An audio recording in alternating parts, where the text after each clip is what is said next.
Magia DCP Mheshimiwa Gachagua niko bona AMOCHIRIE ambokero ky'omurayi wense William Ruto kuroberia emiroberio yokubabeka byara umurikyo butamba se wizara y'ekinguru cy'umuriro uyo manyakaine bunda Mohamed Liban umutendri w'ekyombekeri kya EPRA Director General Daniel Kipto naboigo umutendri we company ya Kenya Pipeline Joe Sang. Gachagua niko bono atebire batatabo niko babekirwe byara kubwatekana kiringa niko bangete kubwatia amachiko kurwase oburayi wegoro aso kubwatekana n'emiroberio yokugoro kwa mabuta ya petrol kwatira ase Eserekari gochi ase Eserekari ende chinse chiri cha Middle East ase bona atebire omurayi bwense niga bwata chisababu cha ebene osona chi company echo musike Gachagua niga arenge ko yaene kyaiga ase omuiga bukweranira mbuya mono kwegati ya aba MCA bali bachoretwe inse yekiama ya DCP aso bachore boke waita.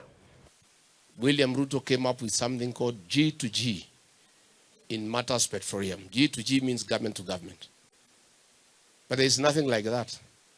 It is Kenyan companies buying from the Middle East. Two companies, Gulf Energy, owned by somebody from Meru called Jogu, a proxy of Kasongo, and Starbucks, owned by Chebet, the one who grabbed the hotel for Rafael Tuju, again a proxy of William Ruto, are the ones who have been doing business for petroleum. So as we are anticipating a crisis because of the challenges in Iran, these peers for petroleum, the CEO EPRA and the CEO Kenya Pipeline, decided because G2G is a fixed price, and William Ruto wants it that way because he makes a lot of profit. They decided to get cheaper fuel so that they can help cushion the people of Kenya from price hike. And then the people who run the G2G on behalf of William Ruto reported to him that these people have brought competition with you and you are going to lose your profit. That is why they have been arrested. Again, the CEO of Kenya Pipeline, Sang, he has already been replaced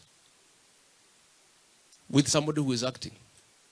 William Ruto is very happy because the man is his tribesman. But he did a deal with Museveni. Kenya Pipeline, after the people of Kenya refused to buy Kenya Pipeline, Museveni has demanded that the CEO of Kenya Pipeline must be a Ugandan. So huyu Sang amekamatwa to create room for Ugandan to be the CEO of Kenya Pipeline. So we are saying let the MD Kenya Pipeline, let the MD EPRA, and let the PS go home. The only crime they have committed is to deny William Ruto more profit for the benefit of the people of Kenya.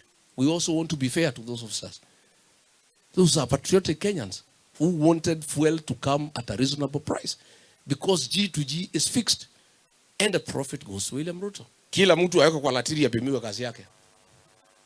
Me, I don't agree with William Ruto on many issues, but in this one, he is spot on. I agree with you, William Ruto, 100%.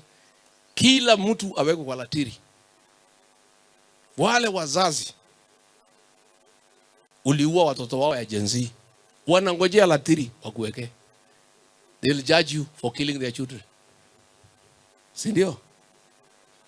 Wakristo wale ulipiga kanisa ya Mweki PCA, kanisa ya Kariobangi PCA, kanisa ya SK Wetima, watakupimia kilo zako vile umesema. They'll judge you. Hao mama mboga na bodaboda uliwadanganya utawainua, ataweka pesa kwa mfuko kuliko waweke ukawatoa. Wanangoja wakupime na latiri. It is true. Hawa watu wafanyikazi wa serikali na wa private sector, you have raided their payslips. They are waiting to put you on the way.